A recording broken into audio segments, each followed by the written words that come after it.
বেগম রোকেয়া পদক 2025 জয়ীদের সংবর্ধনা দিয়েছেন প্রধান উপদেষ্টা প্রফেসর মোহাম্মদ ইউনুস। আজ শনিবার সন্ধ্যায় রাষ্ট্রীয় অতিথি ভবন যমুনায় এটি অনুষ্ঠিত হয়েছে। এ সময় উপস্থিত ছিলেন এবছর বেগম রোকেয়া পদক প্রাপ্ত রুবহানা রাকিব, নাবিলা ইদ্রিস, কল্পনা আক্তার ও ঋতুপর্ণা চাকমা। শুরুতেই জুলাই গণ অভ্যুত্থানের অন্যতম নেতা, ইনকিলাব মঞ্চের মুখপাত্র ও ঢাকা ৮ আসনের সম্ভাব্য স্বতন্ত্র প্রার্থী ওসমান হাদির ওপর হামলার ঘটনায় উদ্বেগ ও সরকারকে কঠোর ব্যবস্থা নিতে অনুরোধ জানান রোকেয়া পদকজয়ীরা। তারা বলেন, আপনার কাছে সংবর্ধনা পাবো এ নিয়ে উৎফুল্ল ছিলাম, কিন্তু গতকালকের ঘটনার পর আমরা বিচলিত। নির্বাচনের জন্য দেশের রাজনৈতিক দল ও মানুষের মধ্যে ঐক্য বাড়ানোর প্রয়োজন বলেও প্রধান উপদেষ্টাকে পরামর্শ দেন তারা।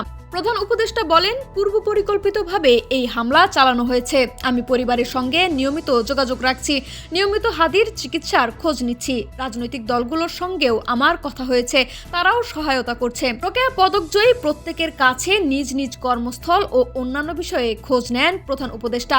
শ্রম আইনের পরিবর্তন ও শ্রম কনভেনশনে স্বাক্ষর করায় প্রধান উপদেষ্টাকে বিশেষভাবে ধন্যবাদ জানান নারী অধিকারের রোকেয়া পদকপ্রাপ্ত কল্পনা আক্তার।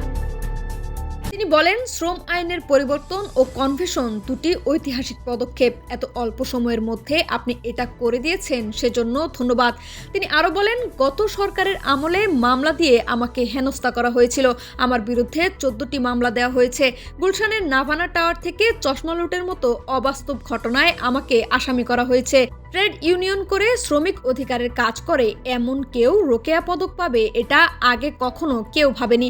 অন্তর্বর্তী সরকারকে এজন্য আমি ধন্যবাদ জানাই। প্রধান উপদেষ্টা বলেন, কল্পনা আক্তার একজন শক্তিশালী নারী, সবসময় ন্যায্য কথা বলেন। বিশ্বজুড়ে তাকে সবাই সম্মান করে। রানা প্লাজার ট্র্যাজেডির পর যা যা করার কথা ছিল এর কোনো কিছুই করা হয়নি। শ্রম অধিকার ও কনভেনশন এগুলো আমার অগ্রাধিকারে ছিল। চেষ্টা করেছি যতটুকু পারি করে দিয়ে যাব, বলেন প্রধান উপদেষ্টা। তিনি শ্রমিকদের বেতন, কর্মপরিবেশ সহ বিভিন্ন বিষয়ে কল্পনা আক্তারের কাছে জানতে চেয়েছেন এবং শ্রম আইন বাস্তবায়নের বিষয়ে আলোচনা করেছেন।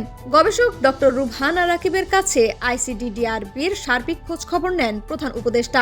প্রধান উপদেষ্টা বলেন, বিদেশি সাহায্য বন্ধ হওয়ার পর সবচেয়ে বেশি ক্ষতিগ্রস্ত হয়েছে আইসিডিডিআরবি প্রতিষ্ঠান ও রোহিঙ্গারা। এ নিয়ে সরকার নিরন্তরভাবে আলোচনা চালিয়ে যাচ্ছে বলেও জানান তিনি।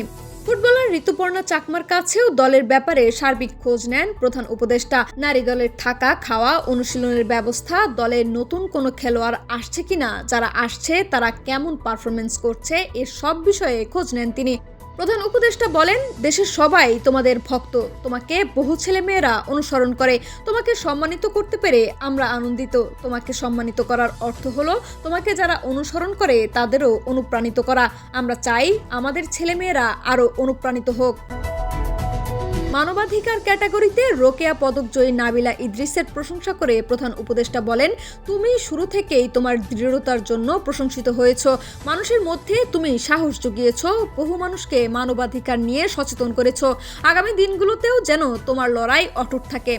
প্রধান উপদেষ্টাকে গুমের বিচার শুরু করায় বিশেষভাবে ধন্যবাদ জানান নাবিলা। তিনি বলেন, ঘটনার তদন্ত এবং বিচার এখন যে পর্যায়ে এসেছে এটা ঐতিহাসিক।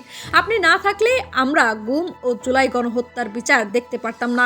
অনুষ্ঠানে রোকেয়া পদক জয়ী 4 জনকে গ্রামীণ নারীদের অর্থনৈতিক সংগ্রাম ও তাদের জীবনযাত্রা নিয়ে তার নিজের লেখা বই বেলতল গ্রামের জরিমন ও অন্যান্যরা উপহার দেন প্রধান উপদেষ্টা প্রফেসর মোহাম্মদ ইউনুস।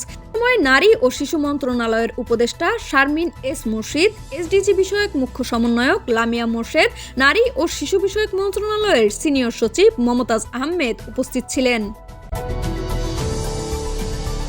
লাবনী আক্তার, বিপ্লবী বার্তা।